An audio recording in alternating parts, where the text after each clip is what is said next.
Welcome to the Ash Cloud. I'm Ash Sweeting. Today, once again, I have the pleasure of welcoming Anastasia Volkova, the CEO and founder of Regrow Ag, to the podcast. Anastasia's joining us to discuss the journey she's taken with Regrow in driving the uptake and adoption of regenerative agriculture, both from this perspective of the corporates who see this as an opportunity to reduce their scope 3 profiles, as well as the challenges of implementing these practices in a profitable and sustainable way across the thousands and thousands of farmers and ranchers across the globe. Anastasia, thank you so very much for joining me today. Thank you so much for having me. I appreciate being here. So you have been a leader and an advocate in the regenerative agriculture space for a long time, one of the early leaders in that space. And in light of the recent declaration by 40 leading global food and ag companies to support regenerative agriculture, how have you seen this, the thinking and the implementation or the adoption of regenerative agriculture change over recent years? And where's there been great progress and what still needs to be done?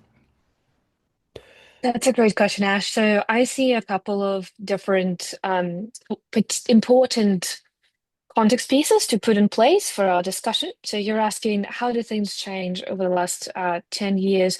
I would say that there is data to show what actually is happening on the ground. And we were sharing with some of our community in the local meeting in the Midwest region where we operate. We operate globally, but in that region specifically, that we're seeing the adoption sliding backwards in the Midwest right now. So whilst many people might be thinking, okay, we might have slowed down, we might not be as aggressive on the adoption, but we are still moving in the right direction. Actually, the data, so satellite imagery processed with our Gen AI models and through our biogeochemical models that helps us understand what the practices are on the ground and then understand the outputs of those practices and the impact on the environment.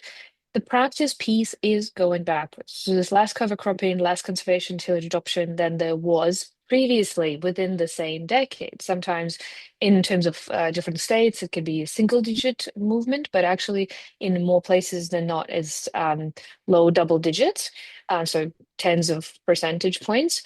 There are, of course, help spots where the adoption is doing really well, and we're diving in the communities there to understand what are they doing that is keeping them moving in the right direction, retaining the practices, and continue to build on it. So this is what I see from our data set covering almost 1.5 billion acres globally, so more than 52% arable land. This is specifically diving into the US market. The data set obviously shows very different things for other markets. But this is a leading market that underwent a lot of change in the last 3 years. We were first in the height of the investment with climate smart practices within the IRA bill of those $3.8 billion dollars. And we have now seen part of that funding being replaced in the US with the regenerative pilot program that's 700 million. And it also has certain parameters that might enable the producer, might not enable the producer to actually undertake the transition. If they need to enroll the full farm, that can be challenging because some of the food programs can only be paying for specific crops in rotation. And so this confluence of factors, just looking at the US, I'm sure we'll have time to look at other markets because they behave very differently. This confluence of factors makes me draw the following arc. We were in a place of evangelizing, and that was a very important place. That place had its own challenges, like common nomenclature, like understanding what we were referring to. We've moved from evangelizing to investing in the second part of that period. And what we've seen over the last 3 years is really a lot of investments going into the ground, co-invested with government programs, co-invested with supply chain partners, co-investment, co-investment, co-investment. Very important to unlock dollars if company wants to put in dollars. That's what activates capital.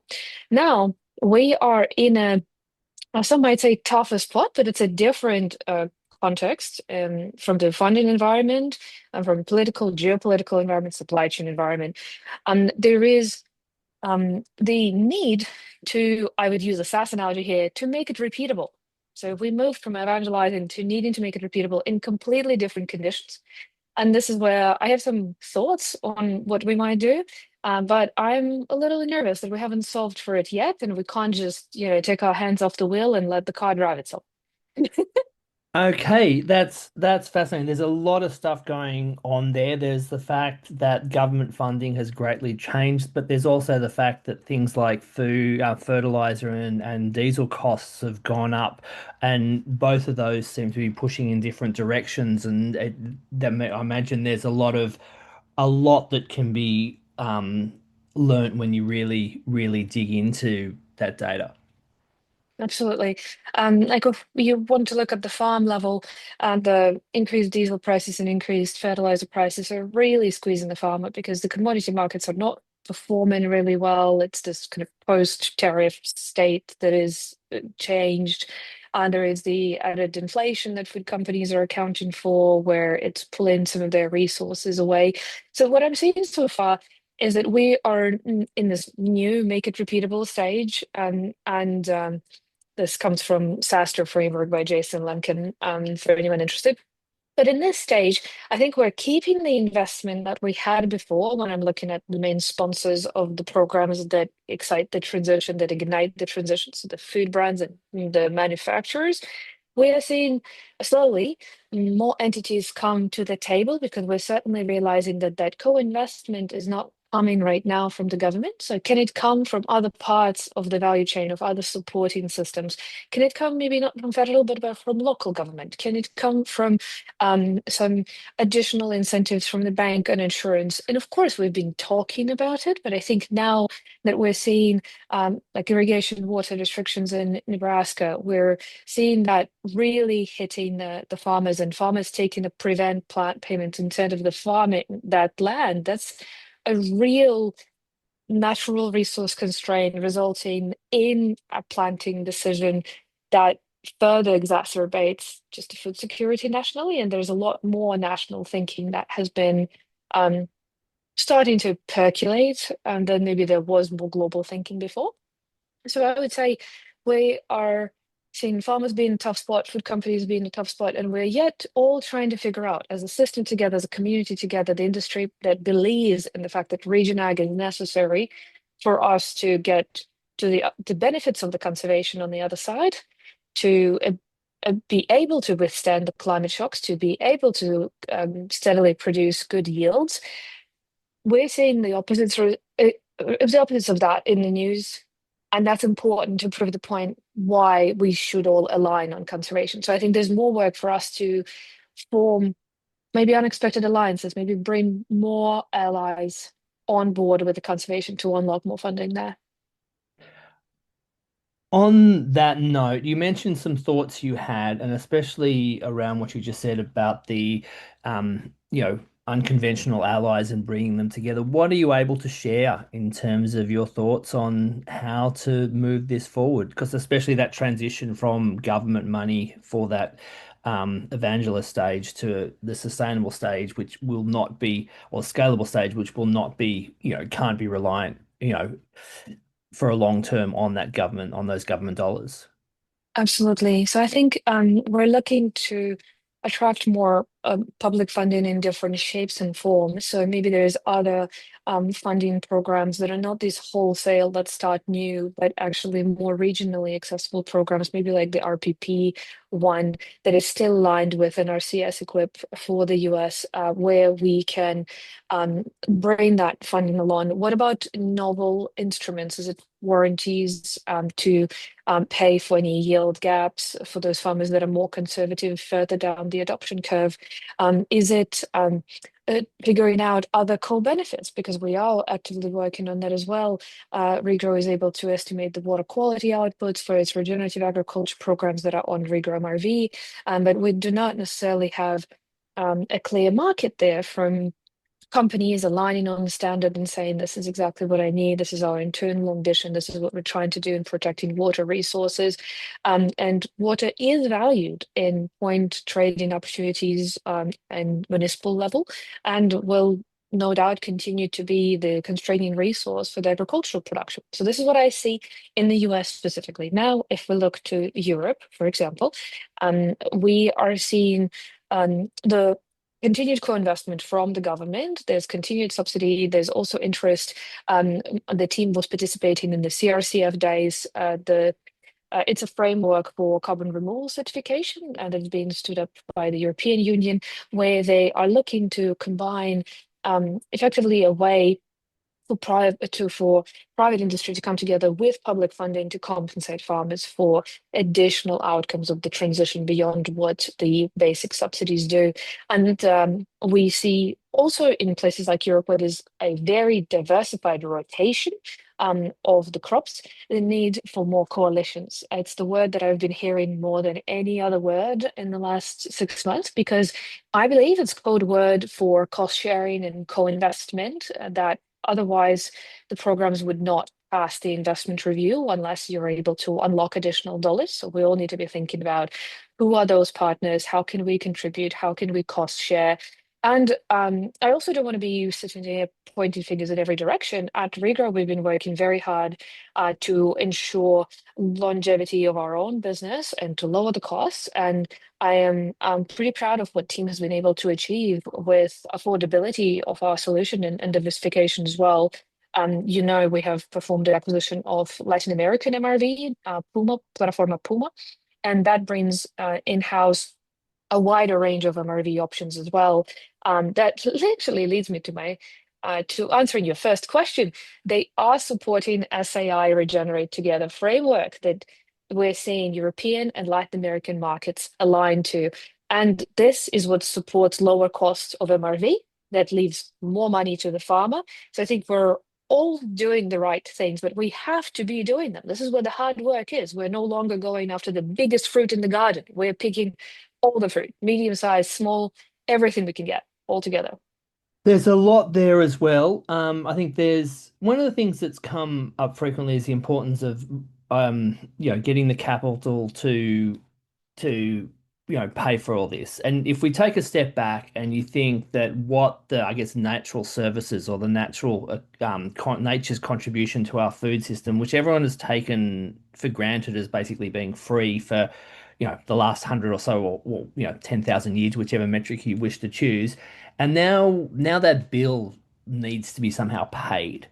And we've got this system where everyone's used to the cost structures from the consumer all the way back up to the farmer. And we need to find these extra dollars because if we do want to grow food sustainably, it may be more expensive than uh, growing it the way we've grown it over the last 50 years. So it's mobilizing those dollars and how that is where who pays for what all the way from the consumer all the way up the chain, and then there's also looking outside the financial side of things and what's motivating the farmers aside from the financial aspects, or is this all a financial driver? Because I think in my thinking, we've been talking about climate change and need for change, but it's always come back to who's got to pay for it. So where's the balance between the need for the money and just if we just accept that that's the main requirement, um, or is there other things that we need to include? Absolutely. Ash, I'm reading in your question something I fundamentally agree with. There's also this question like, what is the money needed for, and what is the money going towards? Like, what are, as my friend and mentor recently said, the energies we're working here. There's already an energy in that system. Where's that energy going? Because nothing, from the physics perspective, ever gets created or ceases. It changes its state. So, what is the energy we're trying to maybe divert? Maybe change the course of to bring it into the funding of this transition. I do see in my mind it's somehow pretty clear that we are paying for the lack of the transition in arrears from the perspective of insurance and effectively handouts to farmers. We could be assuring the system as opposed to ensuring it. And what I mean by that is when there's failures from climate disasters, when there is now desire to not plant because there's no irrigation water, and that's perfectly sensible economic and farm management decision, that all points to natural resources constraint that are a public good. And if we're looking at that public good, it's the crop insurance that is currently not motivating the transition. It is additional subsidies that are more on um, spot-based events that go out. Those are incredible sums of money compared to the private industry capital put into this. And we're aware that it's also hundreds of millions of dollars that some of the companies are putting into it. But by and large, the program budgets are much smaller. And all combined, I believe they're still smaller than that crop insurance budget that is currently not motivating the resilience of the system, but is motivating the existing entrenched structure that was optimized to ensure that the industry could scale to feed the world because we were dealing with other challenges. Now we're dealing with the combined challenge of continuing to need to feed the world. And some might disagree because I said that because we actually are wasting a lot of food. So maybe we already grow enough. But anyhow, we're not going to stop needing to feed people. We continue to have a need for productivity in the system. And additionally, for that to be sustainable, we need it to be nature forward. So I do think that capital is what's on everyone's mind. It's not necessarily net new capital, is how I think it needs to be seen. It needs to be seen as an exchange of the capital that either will be spent in the future or was spent in the past. And what I'm hearing from our community of customers and their supply chain partners is that when a company has had the experience with an ingredient price increase due to a climate disaster, it's easier for them to have that internal knowing at the leadership team level that there is a need to invest in their supply chains. Of course, individual companies cannot get there alone because if we sum up all of the food industry's demand globally, that's not all of the acres. And if we just have the food system rather than, say, animal agriculture, there's a lot of land, majority, that we're using for even animals and even the fuel stocks. So how much is the food? Is it 10%, 15%, 20% based on the country? Some countries maybe more. So we definitely need some system-wide changes where those other pieces need to come along as well. A lot of what you're mentioning links very directly into government policy. And if we think back 100 years, give or take, in the Dust Bowl and the crop insurance program, I think it was President Roosevelt and the land grant university system and all these things that have kind of got us to where we are today were very innovative at the time, and they've been hugely successful when they were implemented post such a Mhm. huge shock and such a huge impact on food security and food production as the Dust Bowl was. And I guess my concern is, do we need to have, that punch in the face, for want of a better term, to get us to act? And what you said about the different companies, it's almost like if they have been punched in the face, for want of a better acronym, they react, and until they have, they seem to, bury their head in the sand. I cannot disagree. I think nothing teaches us better than direct experience of having the shock and having to respond to the shock. I think we're seeing diff other behaviors in other markets. In Europe, we're seeing a forward-looking, very socialist leaning protection of public good. They're trying in a democratic process to figure out how to do it and command them on it. We're seeing in Asia, the governments of Singapore and Japan are so committed to this transition that they are stimulating the local sector. They are investing in other countries' efforts to mitigate their methane emissions from rice systems and effectively help assure some of the supply chains locally through those supporting investments.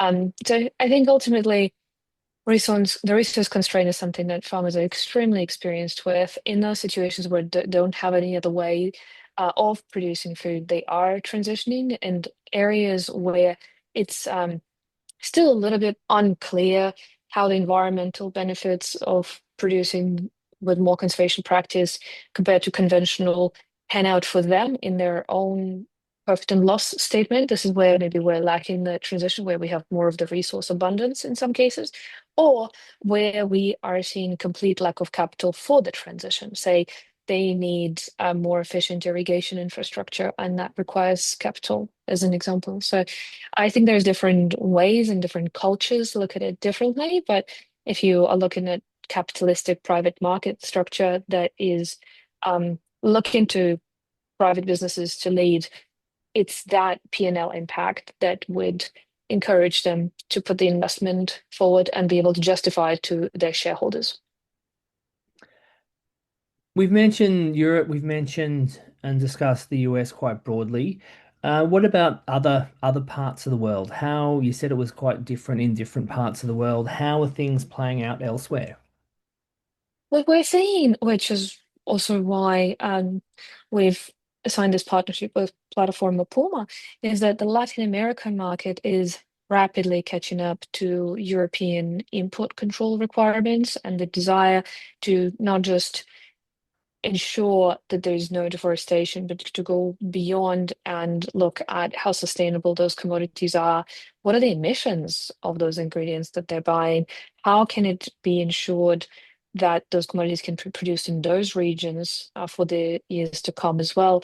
And so we are seeing maybe with US as a trading partner changing its stance, a lot of additional energy of international companies is going towards the trade flows between Latin America and Europe, or into just the Latin American region. And this is where we see the alignment broadly for the declaration signed in support of SAI, Regenerate Together framework. I keep saying that food companies who haven't joined yet should definitely take a look and join, because that alignment is just wonderful for everybody in the system. You have the reporting alignment, the data collection alignment, the impact alignment, and their context analysis is also fantastic, where you look at areas and what you would um, be facing as risks and what practices would be able to mitigate those risks. So when we look from that lens in Latin America, we are seeing it's not, of course, a one country, Latin and Central America. You have Brazil, that's its own little universe. And we have Argentina, Uruguay, Paraguay, and Chile and others. Um, we are finding that when we have the ability now to operate in these different countries, of course, the livestock systems are very centered there. There's a lot of integration between crop and livestock systems. There is interest to drive the transition on both of those fronts. And hats off to all the Brazilian innovators. There's definitely just so much interest. They've been transitioning to more biological inputs. The vertically integrated agro holdings in Brazil have been pioneers on a lot of different levels of technology, vertical integrated farming, tractors, some of these NASA-like dashboards of their farms. So I think in that region, we will see a lot of innovation out of Argentina, out of Brazil, and out of neighboring countries. The dynamics continue to be pretty complex on the trade. Sometimes one country is rising in terms of exports, sometimes it's the other. But I definitely encourage people to, if you are looking at the region ag transition around the world, pay dedicated, separate attention to that region because it's unlike any other.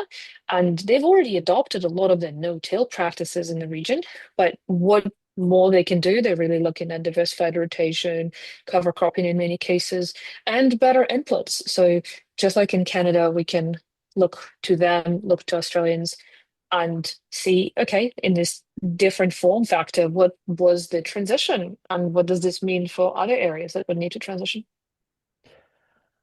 With Brazil, they in the last 50 or so years, they've gone from a net food importer to one of the world's largest food exporters. And obviously there's many factors involved in that, but one is the role of Embrapa and how they have sent students to world leading universities to educate them and brought that knowledge back to Brazil.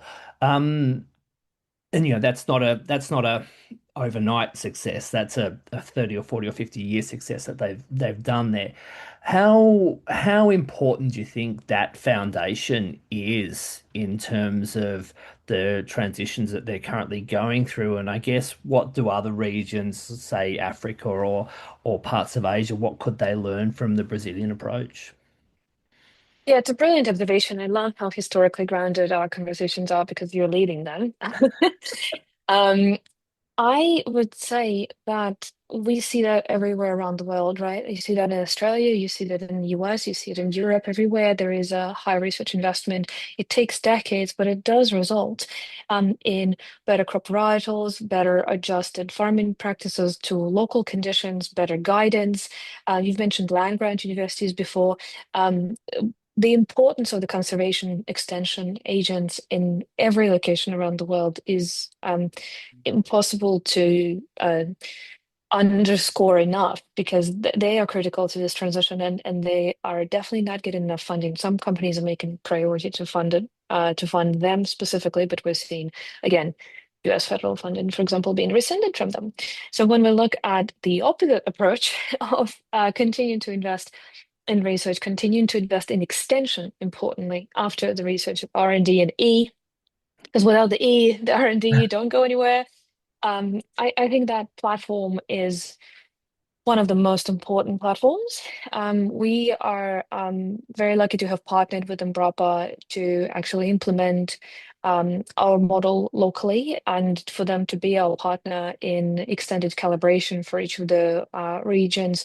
And just the wealth of knowledge and the investment that they have put into place to um, generate this data. It doesn't just fall from the sky on you. If you're talking about longitudinal soil carbon studies with all the different types of treatments and practices on all the different soil types and all the different crop rotation systems, an incredible amount of investment. And we are very glad that they're co-investing with us to calibrate the model for the region to make sure that this is a world-class system that connects natively to um, effectively this way of recognizing the farmers and claiming the impact, of recognizing the impact on the corporate balance sheets or on the supply chain balance sheet.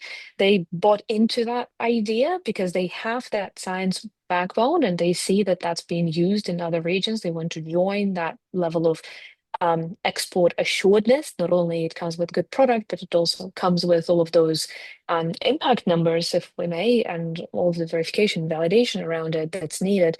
I think that's very um, forward-looking of them, and you can see that you cannot really cut your way into success, as my other friend says. You can only invest your way to growth and to success. So, yeah.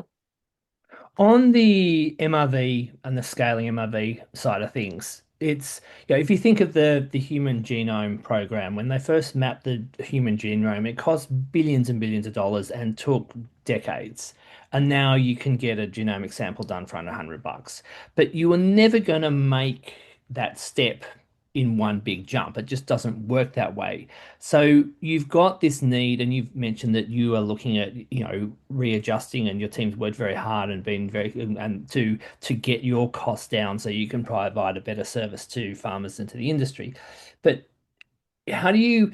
It's a very difficult bridge because people say, "Oh, the MRV is too expensive," but when it's in that early stage, you're never going to get it down to the price without going through a few steps along the way. So how have you navigated that, and what do you think is needed more broadly to get other critical MRV systems to that level where it's at that commercial affordability stage?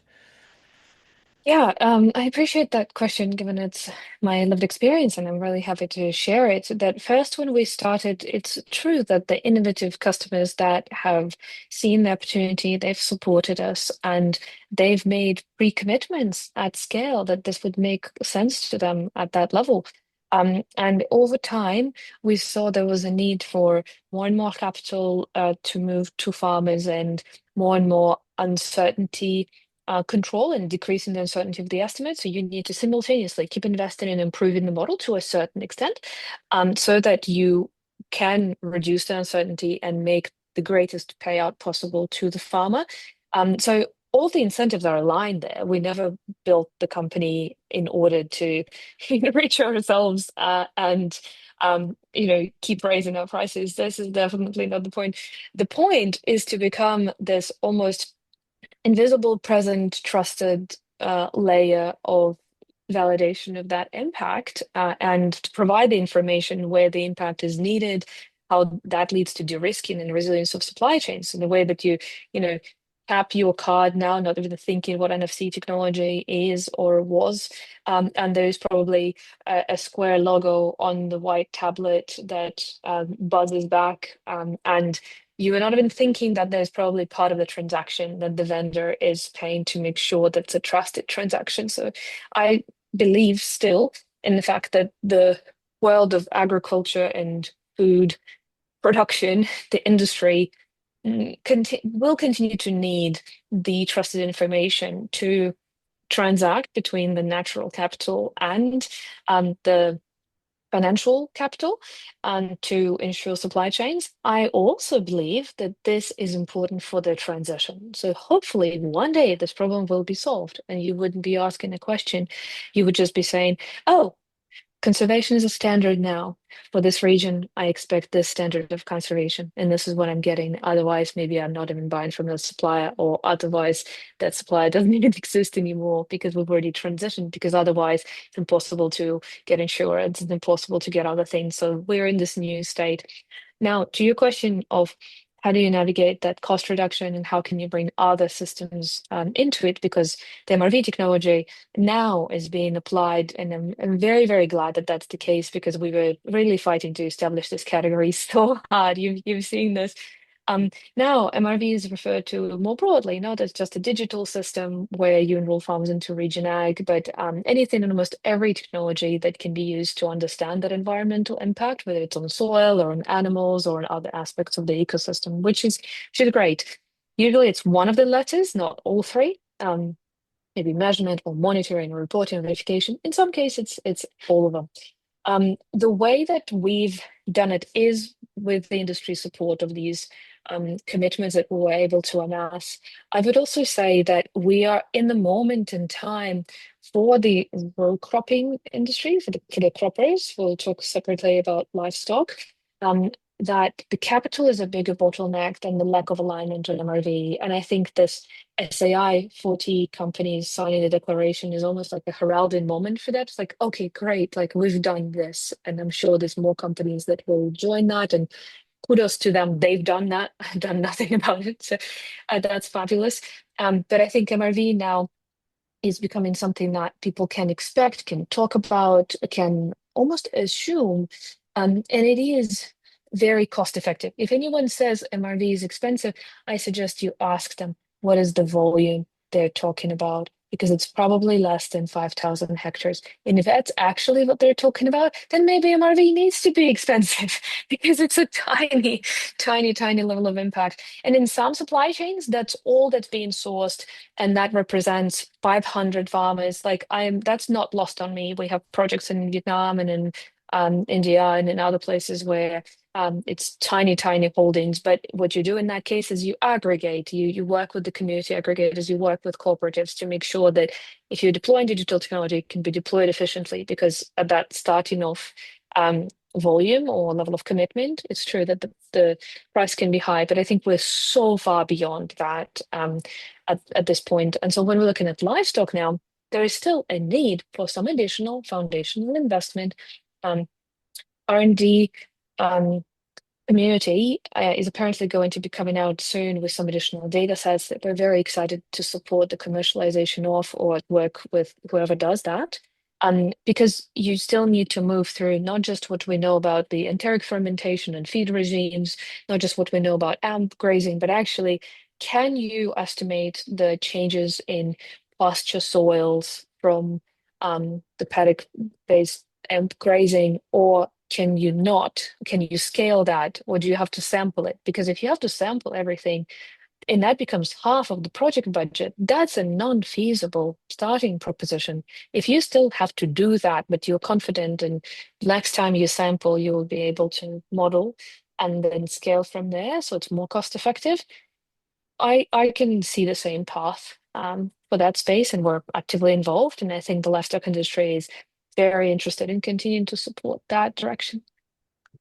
On the livestock side of things, some recent episodes with Matt Wilson from West Virginia University and Troy Rowan from University of Tennessee, they talked about feed and feed conversion efficiency, and Troy Rowan actually, said that when researchers first put cows into boxes back in the 1950s and 1960s, they weren't interested in monitoring their emissions for the climate. They were interested in monitoring their emissions to understand the animal's metabolism and how effectively they convert pasture or feed into production.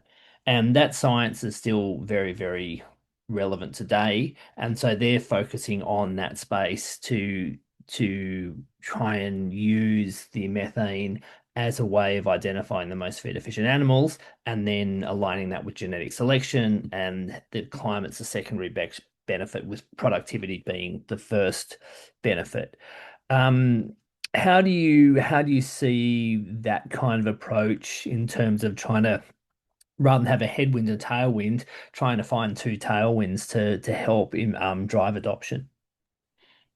It's a brilliant observation, and I would say this applies so much more broadly. I think most of adoption of conservation practices that we will see in the near term will be, at least in the American market and in either markets that are not supported by subsidies, i.e., everything else that's not Europe, will likely need to be paired with significant improvement in costs on the farm or a ranch. And this is particularly of interest because of that margin squeeze that we talked about on the high fuel prices, high input prices, but not growing market prices, maybe low or depressed market prices in some cases. Um, if the rancher or the farmer sees the opportunity, that's what they go for. In one of the programs that I'm happy to mention, Legacy Landscapes, Nestle Purina was the founding partner for it, and it's a very big tent approach. So other brands are joining, both on the manufacturing, on the retail side. It's fantastic to see folks come in to co-invest into a livestock system. It is a US range-based program, and it's with our partners at AgriWeb and National Grazing and Livestock Coalition. And what we're seeing is that the program is squarely presented as the farmer, as a rancher optimization opportunity to learn with experts, to implement something custom to their operation, to improve their budgets and how the ins and outs of it flow. Yes, genetics is a piece of it. Yes, feed is a piece of it. There's many other pieces of it, like the so carbon sequestered in pastures. So this point that you're making is definitely applied more broadly. We're seeing the cropper is doing the same thing now that we have really felt the brunt of doing more passes on the field with diesel, um, doing more synthetic purchases of inputs. We are starting to be interested again in getting the farm off of that treadmill and getting it to maybe try to generate some of its own nutrition and limit the number of passes that the equipment needs to go through. So um, as you say, we can see this current situation as a huge headwind, but we could also see it as a tailwind for adoption if we can find the resources to support it. So that equivalent to the Dust Bowl in terms of that shock to the system that, drove that behavioral change. I believe so. Well, if maybe it doesn't need to be so drastic, but We even the don't want it episode to. in we don't want it to be drastic, but even the episode with Nebraska irrigation water restriction is being called kind of like a mini Dust Bowl moment. So I think any of these small episodes regionally on climate shocks are reminiscent of that original trouble that befell this place that led to engage in industry and the green revolution. And I think now we just have a different set of parameters to solve for. And my hope is that if we can align around the belief that conservation is profitable to everyone at the end, to policymakers, to government entities, to local communities, to farmers themselves, to consumers, then hopefully we'll be able to align on it being the priority. How involved were you in the SAI agreement or declaration? Did you play a major role in that, or were you more sitting on the sidelines? And or if you can tell us that. Yeah, absolutely. Happy to share that we were definitely on the sidelines of it. What I think Regrow has been doing is encouraging all of our partners to align on SAI, so that we have one standard. And we're very glad to see a significant cohort of partners join in, and we believe that there is more that that coalition could grow. It's a great example of needing the coalition to get the co-investment makes you believe that agreeing on the metrics of co-investment is an equally important part of the equation. So, said differently, if you have the shared outcomes you want to see, it's easier to co-invest together. And so that standard that establishes the shared outcomes is the SAI Regenerate Together. And largely, as we see it adopted in Europe, where that need for co-investment because of the greater rotation is even greater than elsewhere. But we're hoping that the international companies that have adopted this will distribute it everywhere else in the world. We're definitely seeing and have the capabilities to provide those metrics in other geographies. Primarily, it would be the Americas. And we see them being of interest in the Americas where those multinational organizations operate. And that might become one of the key, if not the key standard for this space that different MRVs can align to in the corporate reporting space. And those metrics are also valuable to the farmers. They're very readable. It's the things like what we talked about: nitrogen use efficiency, phosphorus use efficiency, irrigation efficiency. It's things that are looked at from the perspective of what can be of value to the farmer, not just of this abstract value to climate, which is a shared good, but it's really hard to relate to. I think that goes back to what we've touched on quite a few times in terms of that value to the farmer, so that the economic and the value proposition is where the change is actually implemented. That person needs to be um, rewarded for their efforts. Absolutely. Absolutely. And that reward, if there's an intrinsic motivation, if you see portion of your bill be reduced, if you see a greater paycheck, that is something that you can start reinvesting in your community, in your land, in your family. And we're yet to discuss Oceania and Australia. So what's Regrow or Fluorosat, originally came from down that part of the world. So what's going on down there? What's going on down there? What we're seeing is Australia operates according to its own national registry rules, and I think there is a growing interest in connecting with global supply chains. So we've definitely operated several programs like our partnership with Cargill locally in Australia and a couple other partners that are both part of that program and beyond. We've definitely seen that this private market driven insetting approach, if I may use some jargon here, effectively paying the farmers in your own value chain for the transition and acknowledging those outcomes in some way at a corporate level. We've definitely seen it be more rare because of the how isolated those supply chains are. Australia supplies as an exporter to a lot of countries in Asia. And in Asia, as I've mentioned, we're seeing this movement led by Japan and Singapore to accomplish their nationally determined contributions that they're committed to. And also, I can imagine, to also assure their supply chains. So there is a need for greater integration in that region. And it's connected a little bit to our conversation, how the US exporting into Asia is also struggling with that portion of the rotation. So, to be very direct, if you're growing a commodity that the off-taker is not interested in climate benefits, it's very hard to do anything with that part of the rotation, but you're still very financially motivated to grow it. So, if you grow beans, you're not going to stop growing beans because you need the nitrogen sequestration. Like you're definitely growing beans. Maybe you're growing more beans than you've ever grown with this current price of nitrogen. And maybe you're prioritizing that rotation, depending on what the market, of course, shows you. Because if the market is not motivating you, um, then you can't do anything about it. But with that part of the rotation not being of any value motivationally from the climate perspective to downstream players, that prevents you from additional investment.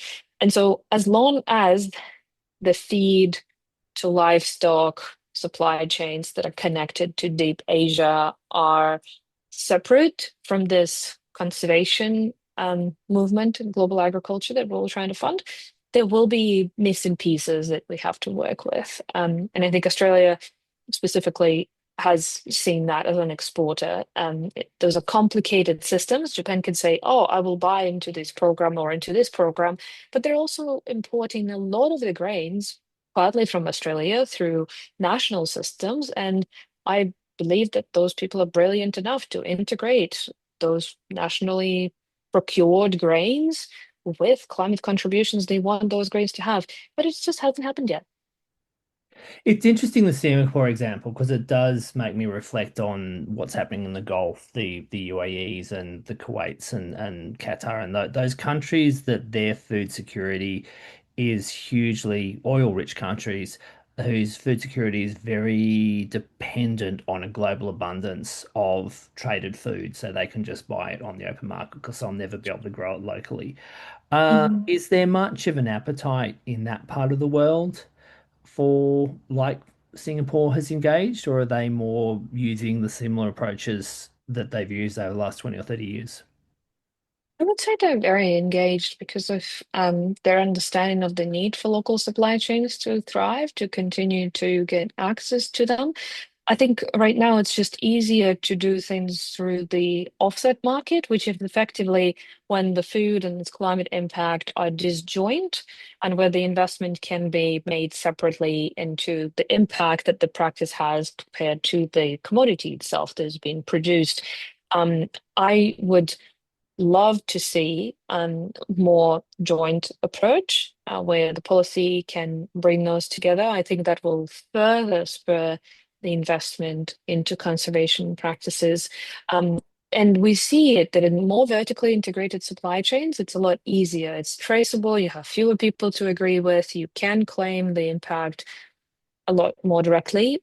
Let's look for a second on the fiber supply chain. We have not looked at it as much, but Australian cotton is pretty big in the global scene. It's a premium cotton.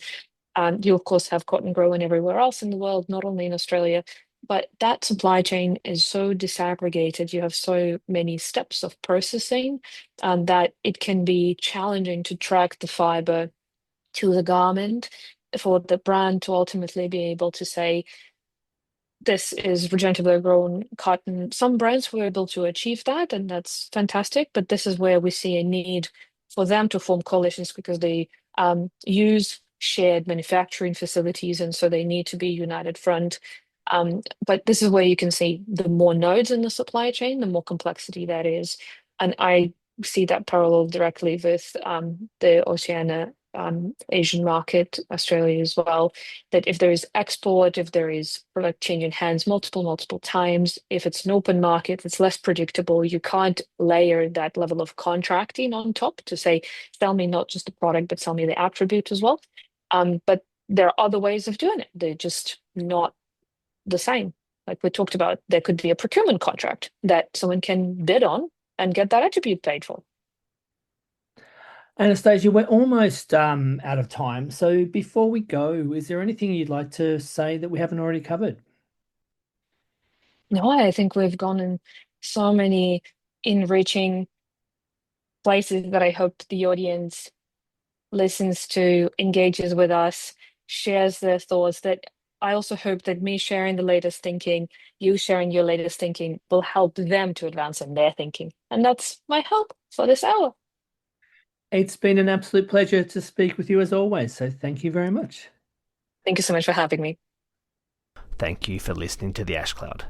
Please subscribe to Ash Cloud if you have enjoyed this podcast, where I will continue to discuss food sustainability with guests who bring a deep understanding of the environmental, political and cultural challenges facing our society and creative ideas on how to address them.